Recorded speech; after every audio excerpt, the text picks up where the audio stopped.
اعوذ باللہ من الشیطان الرجیم بسم اللہ الرحمن الرحیم۔ تمام حمد ہے اس خالق ازل کے لیے، سکون جھیل کو دیتا ہے جو کمل کے لیے۔ میں ان کے نام سے کرتا ہوں ابتدائے کلام کہ جن کے نام فرشتوں نے بھی سنبھل کے لیے۔ اللہم صلی اللہ علیہ وسلم۔ ناد علی مظہر العجائب تجدہ عون لک فی النوائب کل ہم وغم سینجلی بے علی بے علی بے علی۔ ناظرین، آپ دیکھ رہے ہیں A+ کی سحری خصوصی نشریات نور رمضان، اور آج کی رات آپ سب جانتے ہیں کہ پوری عالم انسانیت کے لیے بہت ہی قیامت کی رات ہے۔ یہ رات شہادت امیر المومنین علی بن ابی طالب علیہ السلام کی رات ہے۔ یہ وہ رات ہے کہ جس میں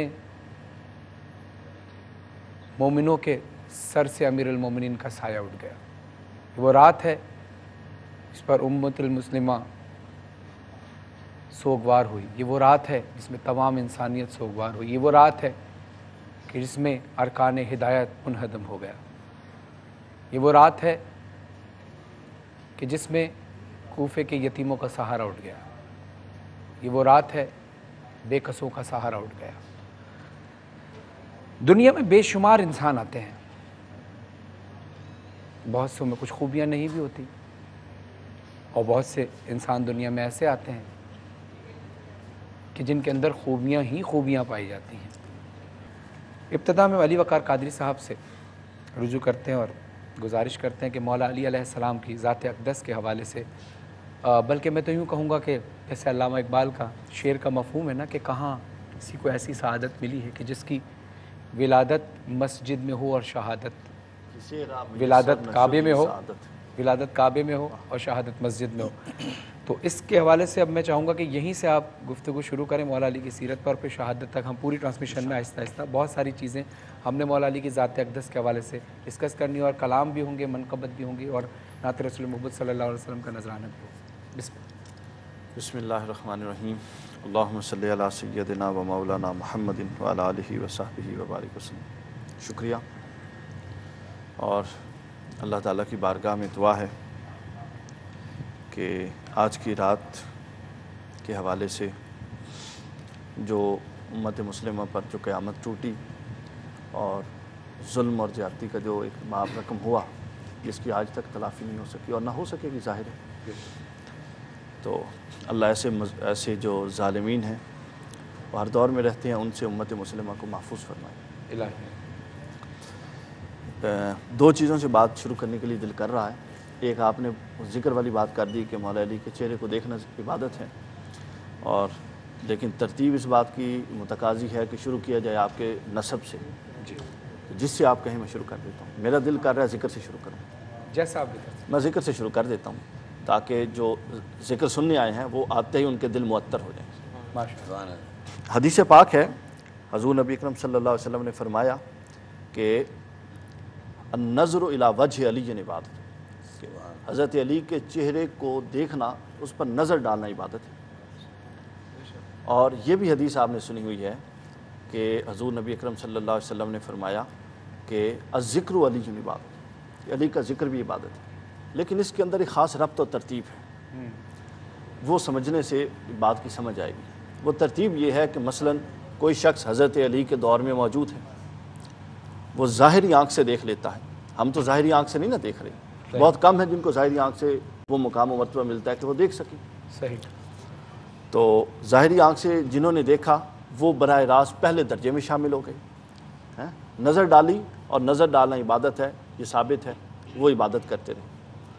اب کوئی ایسا بندہ بھی ہو سکتا ہے کہ جو ظاہر نہیں دیکھ رہا، یعنی اس کو موقع ایسا ملا کہ حضرت علی جا رہے تھے، وہ بعد میں پہنچا، تو اس نے چہرہ تو نہیں دیکھا، اس نے پشت دیکھی، تو یہ بھی حدیث ہے کہ النظر الی علی عبادت۔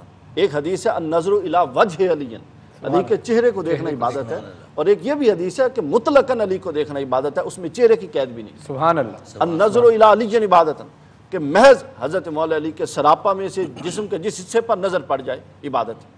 سبحان اللہ۔ اور تیسری آگے بات بتائیں کہ ایسے لوگ بھی تو تھے نا ہم جیسے، جو اس دور میں نہ چہرہ دیکھ سکتے تھے، نہ براہ راست جس اقدس دیکھ سکتے تھے، جنہوں نے بعد میں آنا تھا، اور صدیوں تک آنا تھا اور آپ کے محبین میں شامل تھے، تو ان کے لیے انتظام کیا کیا کہ الذکر علی عبادت، سبحان اللہ، کہ ٹھیک ہے تم فزیکل چہرہ نہیں دیکھ سکتے، تم جسد اقدس نہیں دیکھ سکتے، تو پھر اس عبادت کے درجے سے نہ نکلو، تم محض ذکر کر لیا کرو، یہ بھی اسی طرح جس طرح چہرہ دیکھنا عبادت، واہ واہ، یہ بھی اسی طرح جس طرح نظر ڈالنا عبادت۔ سبحان اللہ، تو گویا یہ 3 درجے ہیں۔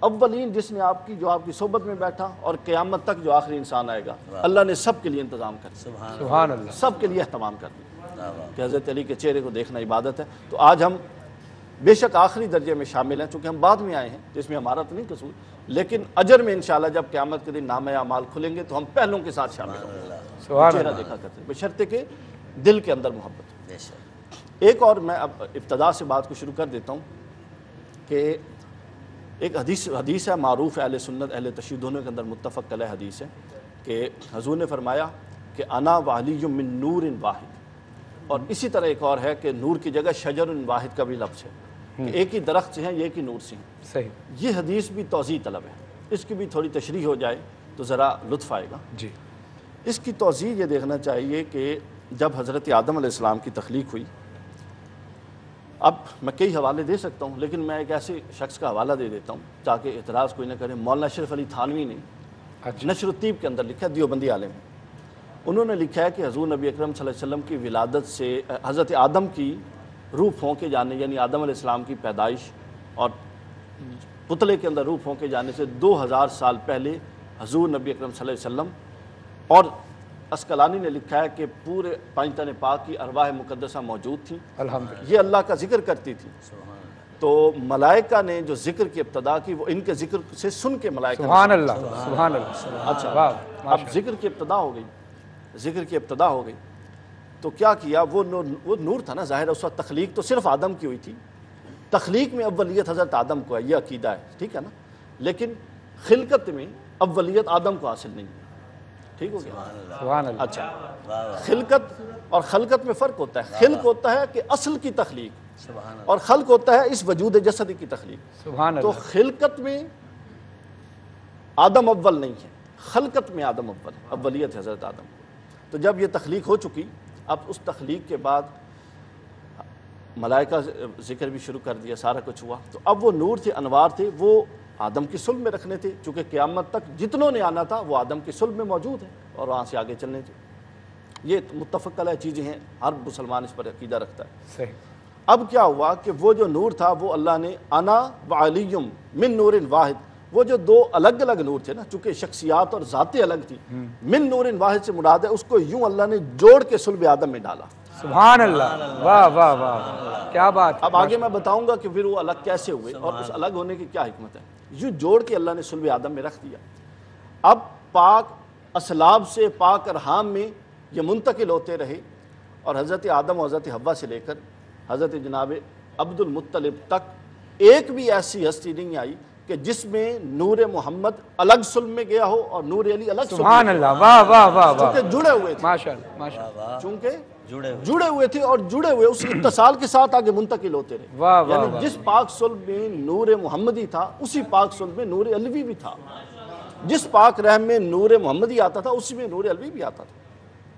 چلتا رہا سلسلہ، یعنی آدم کی تخلیق دیکھ لے کب، اور حضرت عبد المطلب تک آ جائیں، میں اختصار سے چونکہ آگے بھی چلنا ہے وہاں تک آگے، لیکن اس کے اندر اور بھی معارف ہیں جو اولیاء نے لکھے ہیں، صوفیاء نے لکھے ہیں، حدیث کی کتب میں بھی ہیں۔ جب آگے اب کیا ہوا، یہ جو ہمیشہ سے اکٹھا نور چلتا تھا، اللہ کا منشا، اللہ کی منشا اور رضا یہ ہوئی کہ جناب عبد المطلب پر آ کے آپ کی اولاد میں یہ نور جو صدیوں سے اکٹھا ہے اب اس کو الگ الگ کر کے منتقل کر دیا، سبحان اللہ، اور نور محمد صلی اللہ علیہ وسلم حضرت سیدنا عبداللہ کو منتقل کر دیا، اور نور علی حضرت حضرت ابو طالب کو منتقل کر دیا۔ یہاں آ کر یہ الگ ہو گئے۔ اب ان کا الگ تو ہو گئے، اللہ کی حکمت تھی، منشا تھا، ایک طرف نبوت اور دوسری طرف امامت منتقل کرنی تھی، لیکن یہ جدائی اللہ سے گوارا نہیں تھی۔ سبحان اللہ، سبحان اللہ، اب یہ چلتا رہا معاملہ، حضرت ابو طالب سے حضرت علی کی ولادت ہوئی، وہ نور جو حضرت علی کا تھا وہ حضرت علی کے جسد کی صورت میں متشکل ہو گیا، پیدا ہو گئے بطور انسانی صورت، اور ادھر سے وہ نور جو محمد رسول اللہ کا تھا وہ حضرت عبداللہ سے جناب سیدہ آمنہ کے بطن سے محمد رسول اللہ صلی اللہ علیہ وسلم سید آخر الزمان پیدا ہو گئے. ٹھیک ہو گیا. اب وہی نور جو ادھر حضور صلی اللہ علیہ وسلم کے پاس آیا تھا وہ پھر آگے منتقل کب ہوا؟ حضور کی اولاد مطہرہ میں جناب سیدہ میں. ماشاءاللہ. اور ادھر وہ نور پھر حضرت علی میں تھا ہی صحیح، چونکہ عبد المطلب سے آیا تھا، ابو طالب سے. اب کیا ہوا کہ جب سیدہ اور حضرت علی کا نکاح ہوا تو جو آدم سے عبد المطلب تک اکٹھا چلا تھا، صرف 2 پشتے جدا ہوا تھا، وہ پھر اکٹھا ہو گیا اور حسن حسین. واہ واہ واہ واہ، سبحان اللہ سبحان اللہ، ماشاءاللہ ماشاءاللہ. امام حسن میں بھی وہی نور تھا واہ واہ واہ، جو اوپر سے چل رہا تھا.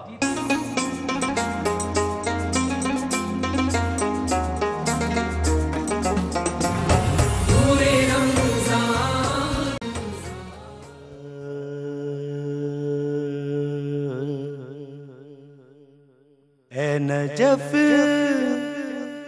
تیری دید ہو جائے،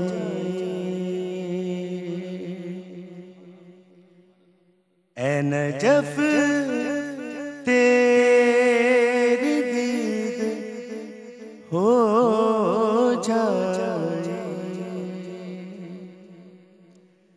اے نجف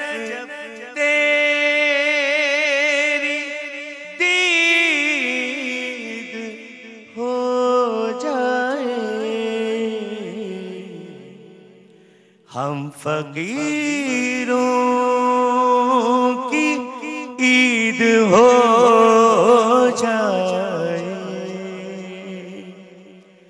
ہم فقیروں کی عید ہو جائے، ہوگی دنیا علی قدموں میں، ہوگی دنیا علی کے قدموں میں، چاہے جتنی جدید ہو جائے، چاہے جتنی جدید ہو جائے، جو ادا ہو زبان حیدر سے، جو ادا ہو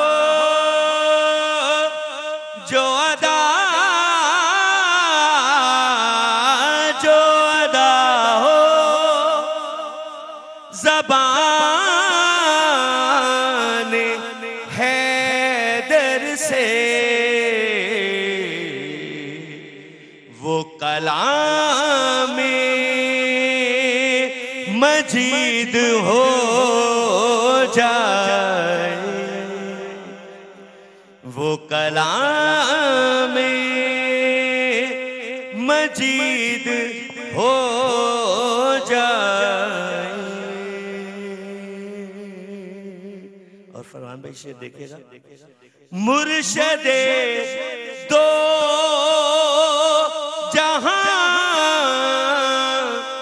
دکھائی دے، مرشد دو جہاں دکھائی دے، جو علی کا مرید ہو جائے، جو علی کا مرید ہو جائے، ذکر حیدر سے روشنی کرنا،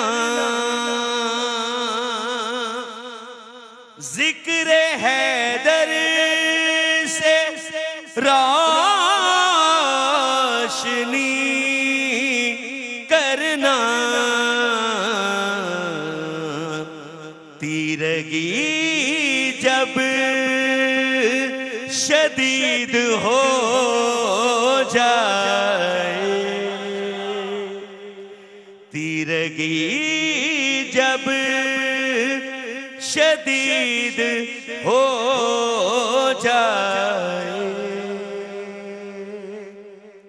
آب کوثر سے بھی نہ ہوگا پاک آب کوثر سے بھی نہ ہوگا پاک گر عقیدہ پلید ہو جائے گر عقیدہ پلید ہو جائے نعرہ حیدری سے باطل پر نعرہ حیدری سے باطل پر ایک ضرب شدید ہو جائے ایک ضرب شدید ہو جائے اور مقطع پیش کر رہا ہوں ہے دعا بس یہی کہ نور علی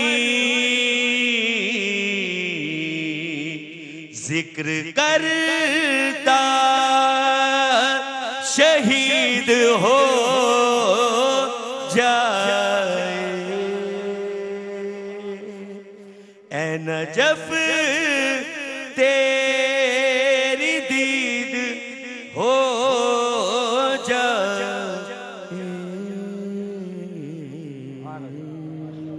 سبحان اللہ سبحان اللہ سبحان اللہ